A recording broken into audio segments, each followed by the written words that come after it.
Hello beautiful souls, welcome to my mini vlog. ఈరోజు ఒక మంచి లంచ్ బాక్స్ రెసిపీతో మీ ముందుకు వచ్చేసాను. అండ్ లంచ్ బాక్సే కాదండి, మార్నింగ్ బ్రేక్ఫాస్ట్ కూడా అదిరిపోయే రెసిపీ. అండ్ తినే కొద్దీ తినాలనిపిస్తుంది. అండ్ మీ పిల్లలకు కూడా ఎంతో హెల్దీ. సో ప్యాన్ పెట్టుకొని ఆయిల్ హీట్ చేసుకున్న తర్వాత జీలకర్ర, శనగపప్పు, మినప్పప్పు, నువ్వులు, చింతపండు, మిరియాలు, కరివేపాకు, ఎండుమిరపకాయలు ఫ్రై చేసేసుకొని ఇలా మిక్సీ పట్టేసి పక్కన ఉంచేసుకోండి.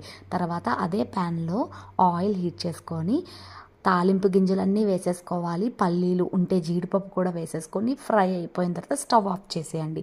తర్వాత మన దగ్గర బాయిల్ చేసుకొని ఉంచుకున్న రైస్ కానీ, రాత్రి మిగిలిపోయిన రైస్ కానీ ఇలా యాడ్ చేసేసుకొని ఆ పొడంతా అన్నంకి పట్టేసిన తర్వాత టేస్ట్కి తగ్గట్టు సాల్ట్ వేసుకొని తింటే ఉంటుంది. ఇది వర్షాకాలమే కాదండి, ఎండాకాలమే కాదు, ఏ సీజన్కి సంబంధం లేకుండా ఎప్పటికప్పుడు తినాలనిపించే కరివేపాకు కర్రీ.